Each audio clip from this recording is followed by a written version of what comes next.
보겠습니다. 야고보서 1장 2절로 4절입니다.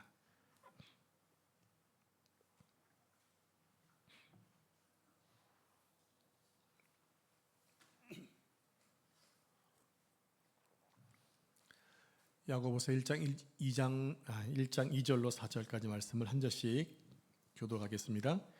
내 형제들아, 너희가 여러 가지 시험을 당하거든 온전히 기쁘게 여기라. 이는 너희 믿음의 시련이 인내를 만들어내는 줄 너희가 알미라. 같이 읽겠습니다. 인내를 온전히 이루라. 이는 너희로 온전하고 구비하여 조금도 부족함이 없게 하려 함이라. 아멘. 이 말씀은 살아계신 하나님의 말씀입니다.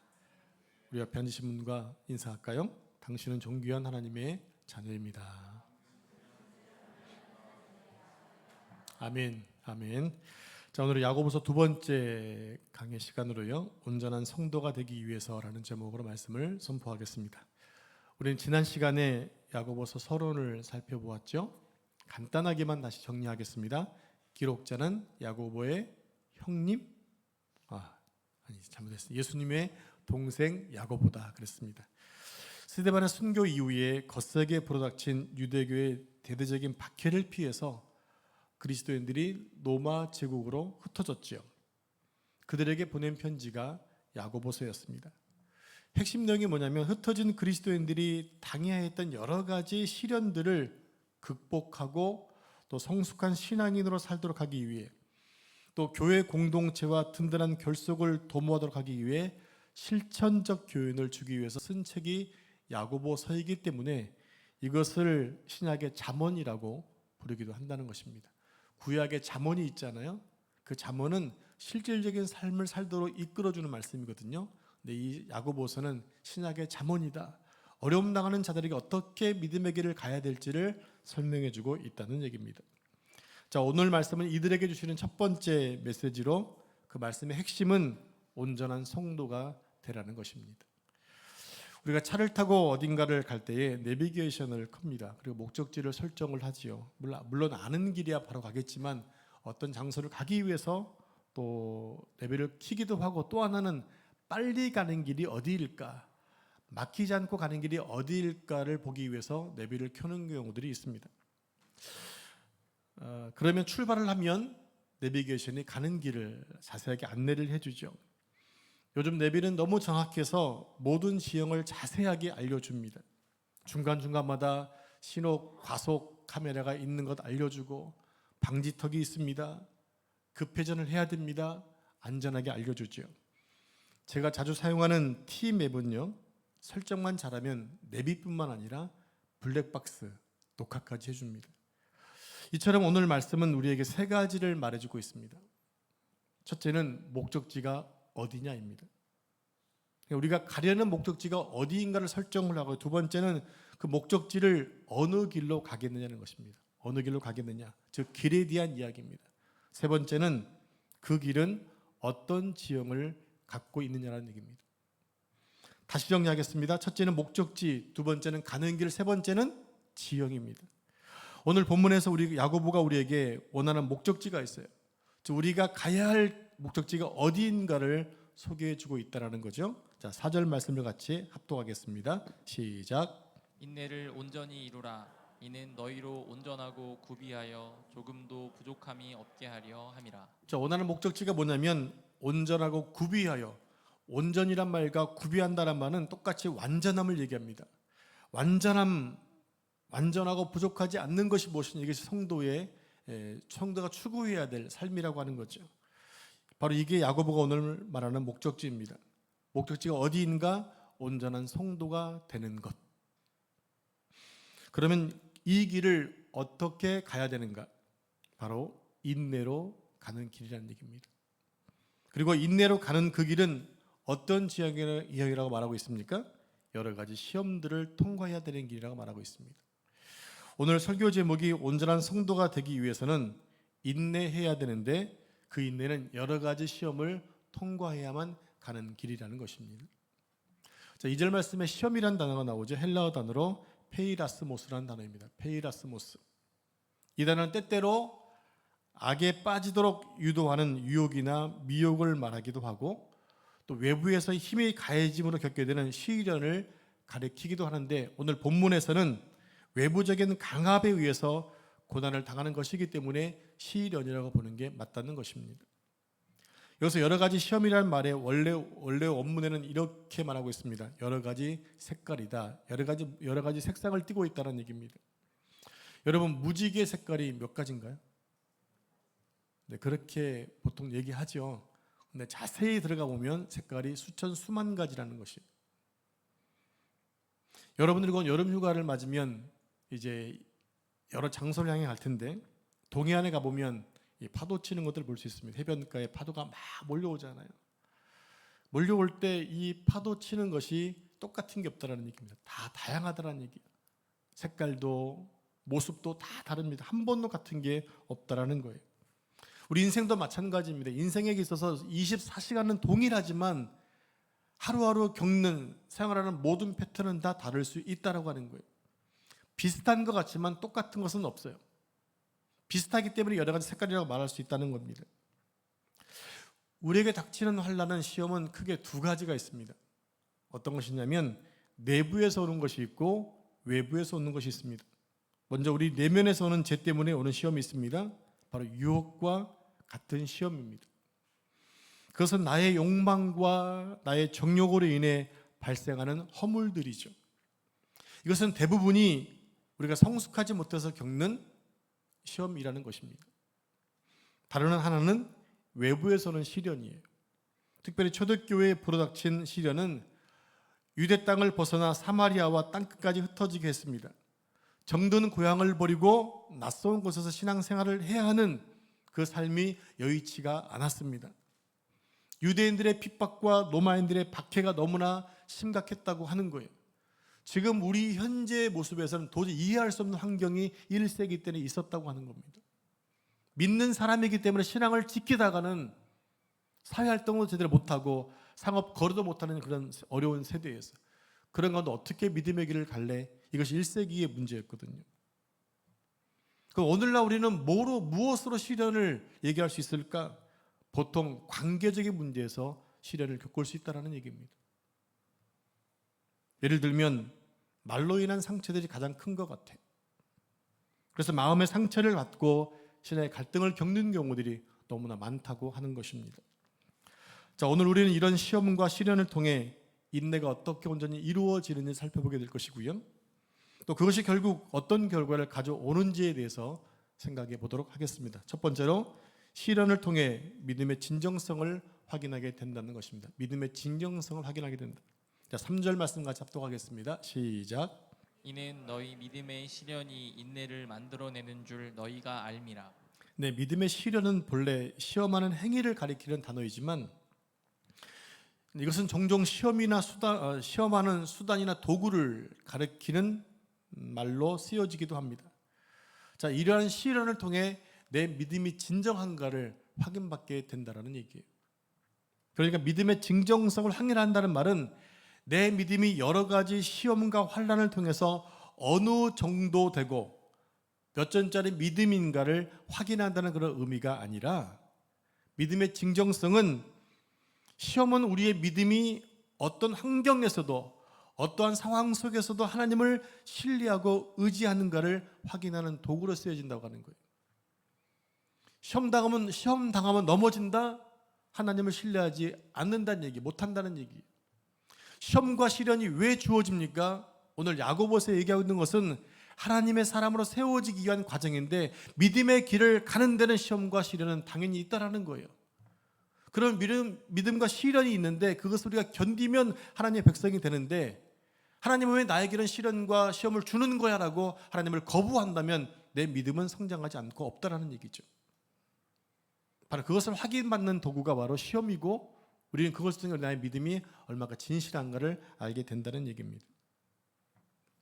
이 믿음의 진정성을 확인시켜주는 여러 가지 시험의 결론이 야고보서 마지막 장에 나오고 있어요. 야고보서 5장 11절 말씀을 같이 합독하겠습니다. 시작. 보라, 인내하는 자를 우리가 복되다 하나니 너희가 욥의 인내를 들었고 주께서 주신 결말을 보았거니와 주는 가장 자비하시고 긍휼히 여기시는 이시니라. 이 말씀을 좀 계속 놔두시기 바랍니다. 이 말씀에 욥이 인내의 샘플로 등장하고 있습니다.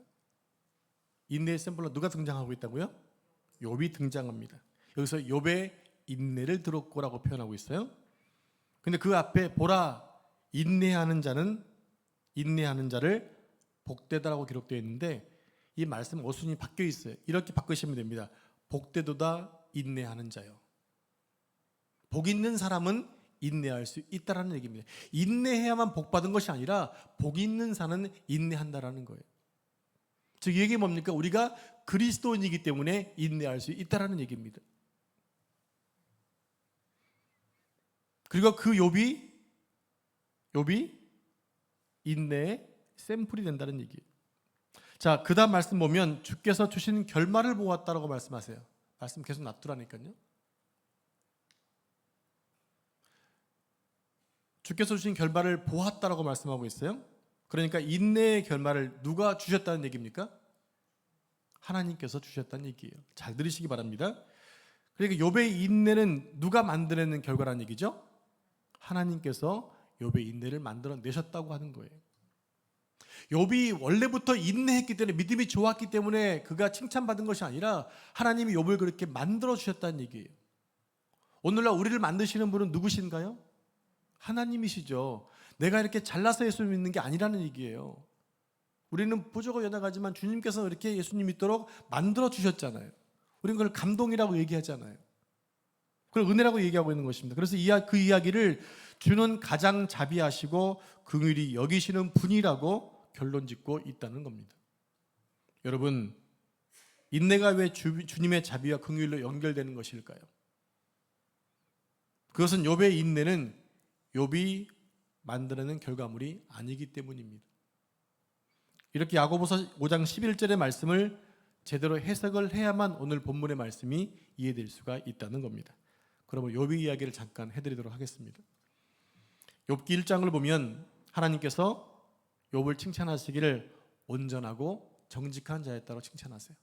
온전하고 정직한 자였다. 그뿐 아니라 성경은 그를 가리켜서 하나님을 경외하고 악에서 떠난 자였다 이렇게 말씀하고 있어요.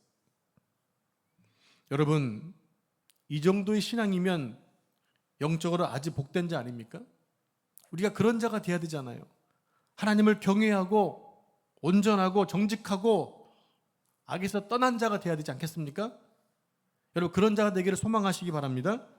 그런데 하나님의 은혜가 그에게 물질적으로도 차고 넘쳤다고 합니다.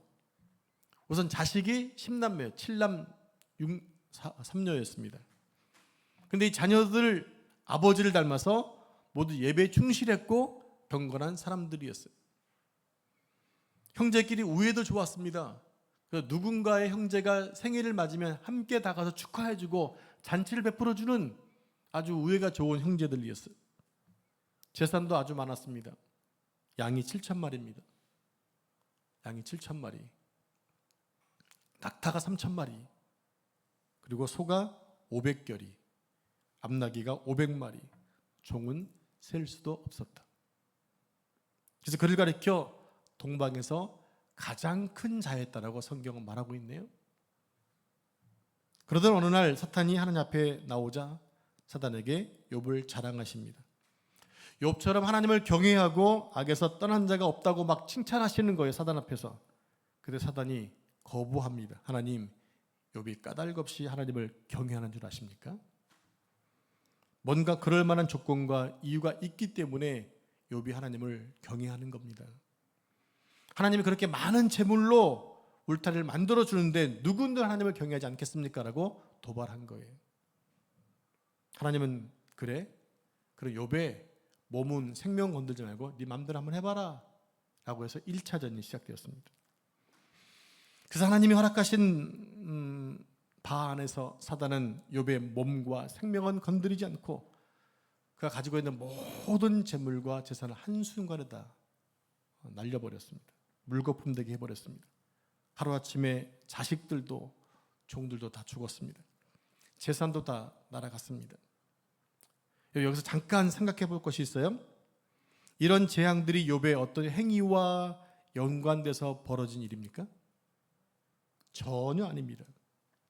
그냥 사탄하고 하나님과 대화 끝에 생겨난 일이었어요. 욥은 아무것도 한 것이 없어요. 그러면 욥의 입장에서 이 일을 어떻게 느낄까요? 미치고 환장을 노리시죠. 고래등 싸움에 새우등이 터진 거예요. 새우는 아무런 힘도 없고 이유도 몰라요. 그런데도 욥은 하나님을 원망하지 않았습니다. 주신 이도 하나님이시요 거두신 이도 하나님이십니다. 도리어 찬송합니다. 1차전에서 사탄이 하나님께 케오패를 당했습니다. 얼마 후에 또 사탄이 도발을 합니다. 하나님께서 사탄에게 욥을 잘 보았니? 네가 그렇게 욥의 모든 재산을 빼앗아 갔지만 그는 나를 경외했단다 라고 자랑하셨어요. 그때 사탄이 하나님, 욥이 아직 건강하잖아요. 건강하니까 하나님을 경외하죠. 그래서 2차전이 시작됩니다. 그러면 욥의 생명은 건드리지 말고 네 맘대로 해봐라. 여러분, 하나님이 이렇게 나도 믿어주면 얼마나 좋을까요? 그건 욥의 이야기니까라고 여러분들 체념하지 마시고요. 그게 나였으면 어떨까 한번 생각해 보시면 좋겠어요. 하나님이 나를 그렇게 믿으셔서 사탄에게 맡겨놓을 정도의 믿음을 가지면 얼마나 좋겠습니까? 여러분, 그렇게 소망해 보시기 바랍니다. 그래서 사탄은 욥의 머리끝부터 발끝까지 종기가 나게 하고 악창이 나게 했습니다. 욥이 얼마나 간지럽고 괴롭고 힘들었는지 귀화장으로 자신의 몸을 벅벅 긁어댔습니다. 전신에 피고름이 나서 딱지가 앉을 정도로 엄청난 시련이 닥친 것입니다. 아무런 잘못도 하지 않았는데 시련이 닥친 거예요. 그때 그 아내가 뭐라고 얘기합니까? 욥기 3장 9절 말씀 같이 합독합니다. 시작. 그의 아내가 그에게 이르되 당신이 그래도 자기의 온전함을 굳게 지키느냐 하나님을 욕하고 죽으라. 아마도 욥의 아내는 자식도 한 번에 죽고 재산도 다 날아가고 이 병든 남편을 시중들에게 짜증났는지 하나님을 욕하고 죽으라는 거예요. 남성 여러분, 이런 여자 빨리 헤어져야 됩니다. 이런 사람이 하나님을 저주하는데 같이 있어서 도움이 안 됩니다. 그러다 여러분 진짜 헤어지지 마시고요. 이 소식을 듣고 욥의 친구가 찾아왔어요. 그들이 위로한답시고 뭐라고 말합니까? 야, 너 이번 기회에 뭐 잘못한 거 있나? 잘 생각해봐서 하나님과 관계를 바르게 해라. 너 그렇게 하는 건 분명한 너 죄가 있는 거야. 내 자신을 돌아보는 기회를 갖는다면 그게 너에게 도움이 될 거야. 이렇게 말의 모양은 위로의 모양이었지만 그를 비판하고 판단하는 거였어요. 이게 죽을 만큼 힘든 사람에게 할 말입니까? 새 친구가 찾아와서 돌아가면서 계속 그러는 겁니다. 여러분, 제발 그렇게 하지 마십시오. 힘들어 죽을 지경에 있는데 위로한답시고 해야 되는 말이 얼마나 더 힘들게 하는지 모릅니다. 제발 그러지 마시기 바랍니다. 힘든 사람이 있으면 가만히 가서 어깨 한번 두드려주시면 됩니다. 위로한답시고 얘기한 것이 도리어 그게 더 힘들 수 있어요. 왜? 답은 다 알고 있거든요. 내가 왜 이렇게 힘든지 내가 다 알고 있거든요.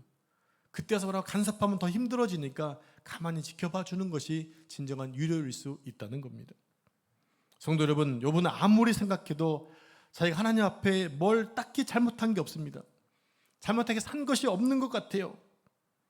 그렇게 욥이 안과 밖으로 시련이 거듭되는 시간 속에서 꺼냈던 유명한 말이 있습니다.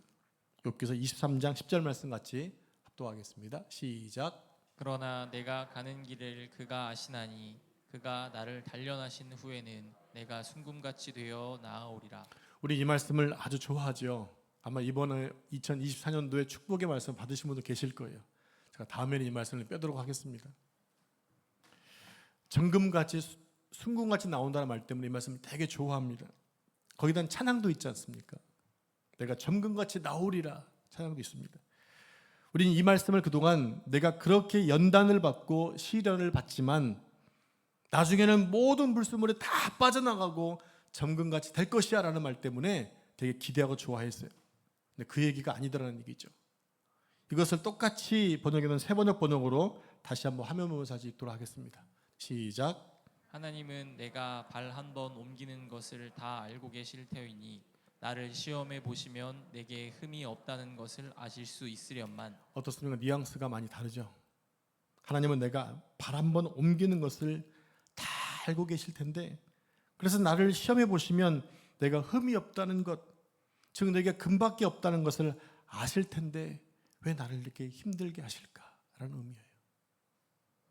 그래서 욥이 하나님께 질문합니다. 하나님, 나한테 도대체 왜 이러시는 겁니까? 하나님, 살아계시고 존재하시는 거 맞습니까? 내가 죽을 만큼 고통당할 때 하나님은 뭐 하셨습니까? 하나님은 내 발걸음을 아시지 않습니까? 그리고 나를 연단해 보시고 시험해 보시면 내게 금밖에 없다는 것을 아실 텐데 왜 나를 이렇게 힘들게 하는 것입니까? 라고 질문하게 됩니다. 그동안 욥의 생각은, 신앙은 이런 것이었어요. 지금까지 옳고 그름에만 한정되어 있었다는 것입니다. 신앙생활은 잘하면 되는 거야, 잘 살면 되는 거야. 이게 욥의 신앙의 카테고리였어요. 그래서 하나님은 욥기 38장에서 욥에게 근본적인 질문을 던지십니다. 그중에 몇 가지만 보면, 욥아, 너 내가 궁창 만들 때, 하늘을 펼 때 너 어디 있었니? 땅에 기초를 놓을 때 너는 뭐 했니? 너 내가 만든 바다의 깊이를 잴 수 있니? 라는 그런적인 질문을 던지세요. 그런데 욥은 하나님의 질문에 단 한마디도 대답할 수가 없었어요. 왜냐하면 피조물은 창조주에 대해서 아무런 말을 할 수 없기 때문입니다. 피조물은 창조물을 바라볼 때마다 경이로움으로 찬송할 수밖에 없는 거예요. 여러분 딴 거 보지 말고요, 나 자신, 내 몸의 모든 구조와 활동들을 보십시오. 얼마나 정확한지 몰라요. 이걸 볼 때마다 창조자 하나님의 경이로움을 전 느낍니다. 피조물은 창조주에 대해서 비판할 자격조차가 없어요.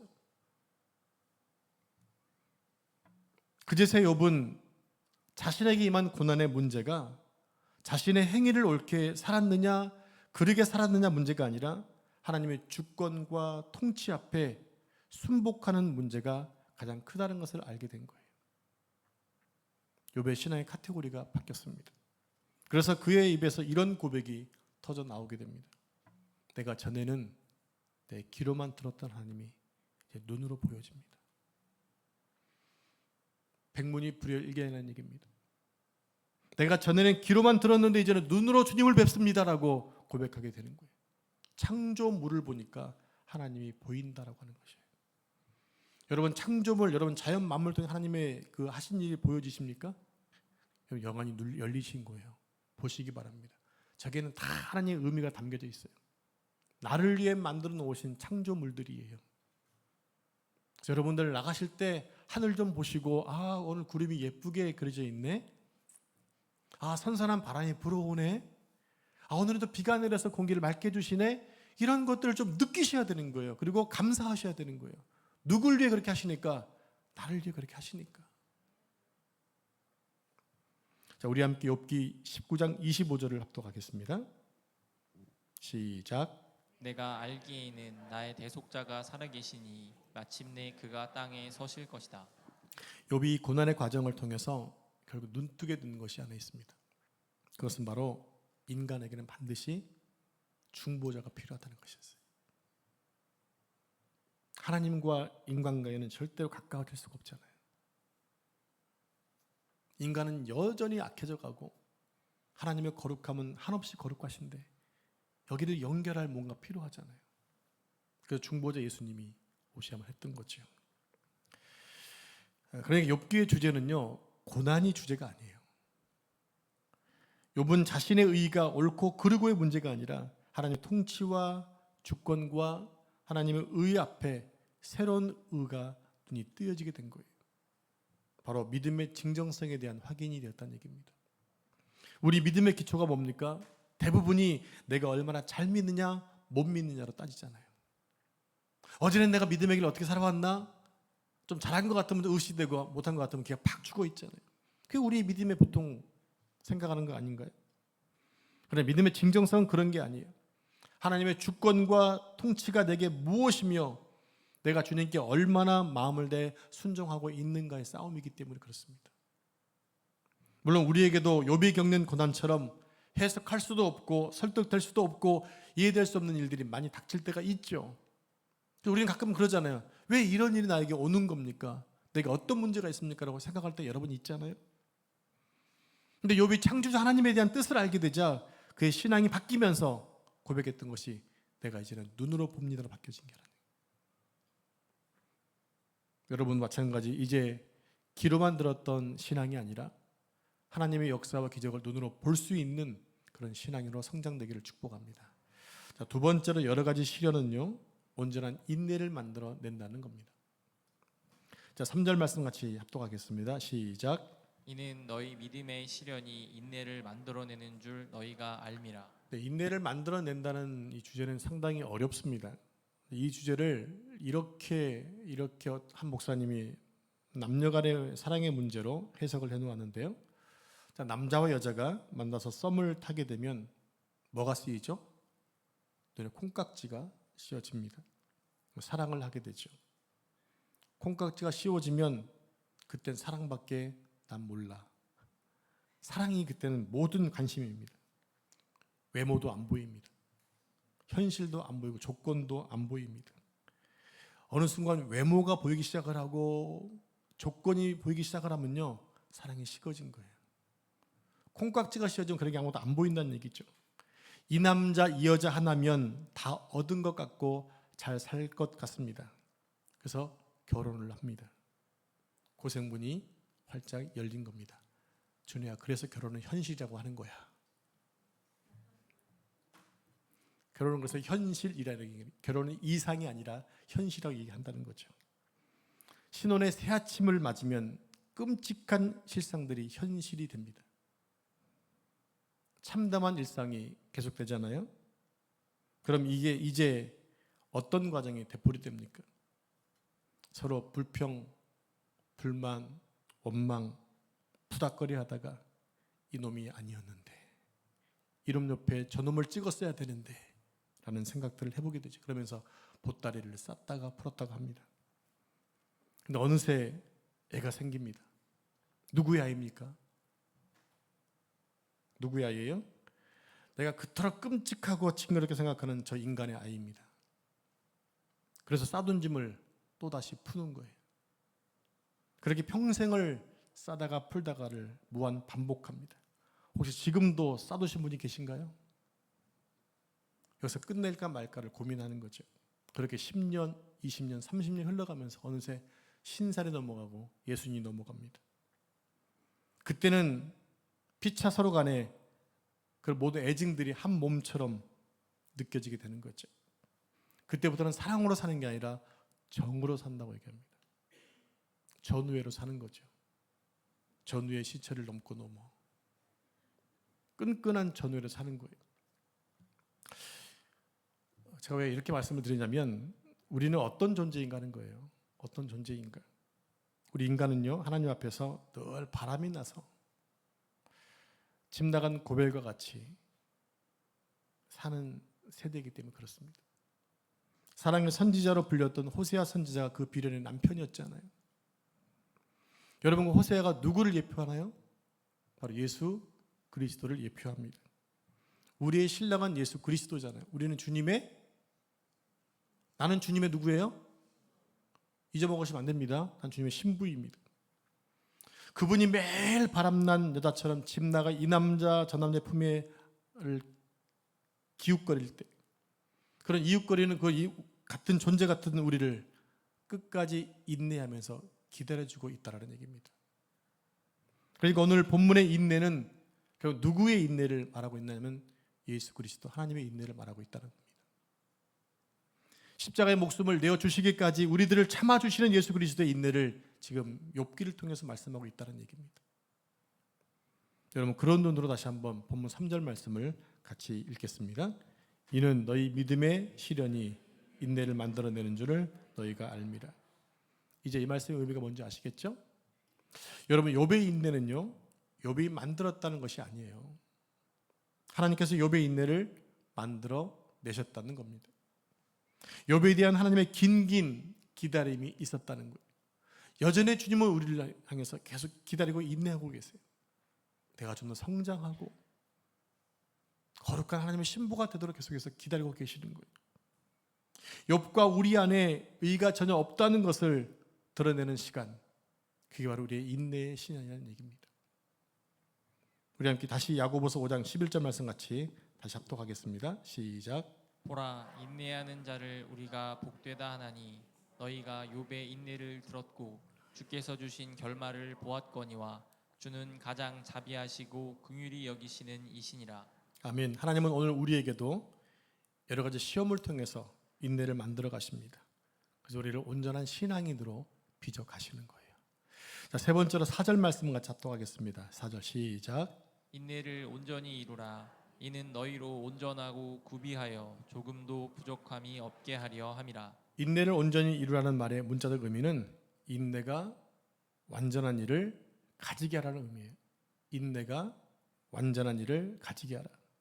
즉 인내를 하되 완고함이나 고집스럽게 하지 말라는 얘기입니다. 이 말은 믿음 때문에 시련을 당하는 성도들이 현재 인내함으로 온전한 행위, 완전한 행실을 하고 있듯이 앞으로도 계속해서 그렇게 살라고 하는 거예요. 그리고 그 결과로 인내가 온전히 이루어지면 누가 온전해진다고 얘기하냐면 바로 너희가, 바로 우리가 온전해진다고 말씀하고 있다는 얘기입니다. 자, 우리 함께 마태복음 5장 48절 말씀을 같이 합독하겠습니다. 시작. 그러므로 하늘에 계신 너희 아버지의 온전하심 같이 너희도 온전하라. 자, 이 말씀은 야고보의 형님이신 예수님이 하신 말씀입니다. 주님은 우리가 온전해지기를 원하신다는 거예요. 누구처럼? 당신처럼. 하나님이 온전하신 것처럼 너희도 온전하기를 원하신다는 겁니다. 그럼 우리가 어떻게 온전해질 수 있을까요? 어떻게 온전해질 수 있을까요? 우리 같이 흠 많고 부족하고 연약함 투성인데 이런 우리가 어떻게 온전해질 수 있는 것일까요? 요한일서 3장 2절 3절 말씀을 같이 한 절씩 저랑 교독하겠습니다. 사랑하는 자들아, 우리가 지금은 하나님의 자녀라. 장래에 어떻게 될는지 아직 나타나지 아니하였으나 그가 나타나시면 우리가 그와 같은 줄을 아는 것은 그의 참모습 그대로 볼 것이기 때문이니. 주를 향하여 이 소망을 가진 자마다 그의 깨끗하심과 같이 자기를 깨끗하게 하느니라. 이 말씀은 우리가 어떻게 깨끗해졌습니까? 예수님이 깨끗하심 가지고도 깨끗해졌다는 얘기입니다. 허물투성인 죄인이 깨끗해지는 방법은 오직 예수님의 보혈밖에 없어요. 우리의 모든 허물과 죄를 씻기는 것은 보혈밖에 없다고 하잖아요. 그 그리스도의 피는 우리의 모든 허물과 죄를 깨끗하게 씻겨주십니다. 그렇다고 해서 우리가 온전해진 것이 아니잖아요. 여러분 세례를 다 받으셨죠? 세례를 받으면 신앙의 끝이 아니라 신앙의 출발인 것처럼 우리가 그리스도의 보혈로 새로워지면 새로워진 삶으로 이제 온전함을 추구해서 나가야 되는 거예요. 출발인 거예요. 출발. 우리는 온전해져야 되는데 어떻게 하면 온전해지는 것일까?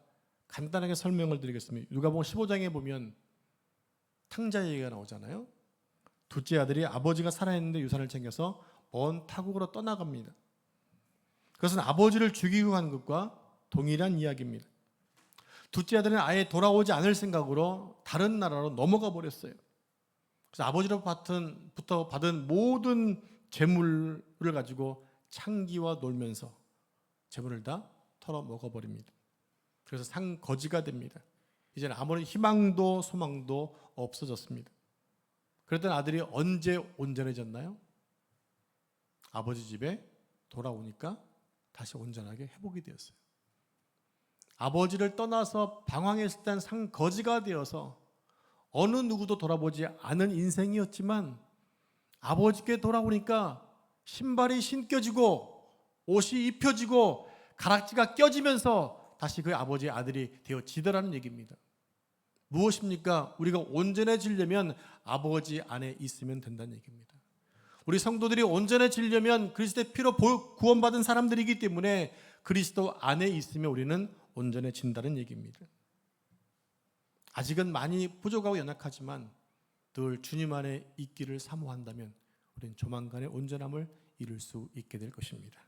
이 말씀을 마무리하겠습니다. 사랑하는 성도 여러분, 불같은 시험과 환난과 역경과 칠흑 같은 어둠 속에서도 하나님이 살아계심을 언제나 신뢰하시기를 바랍니다.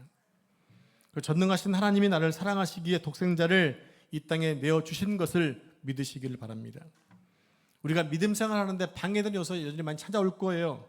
그 여러 가지 시험들이 몰려오지만 도리어 그 시험을 통해 우리는 인내를 배우게 될 것입니다.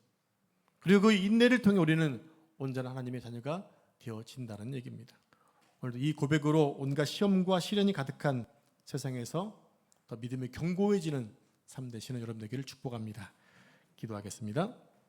하나님 아버지 감사합니다. 우리를 예수 그리스도의 보혈로 정결케 하시사 하나님의 자녀 삼아 주시니 감사합니다.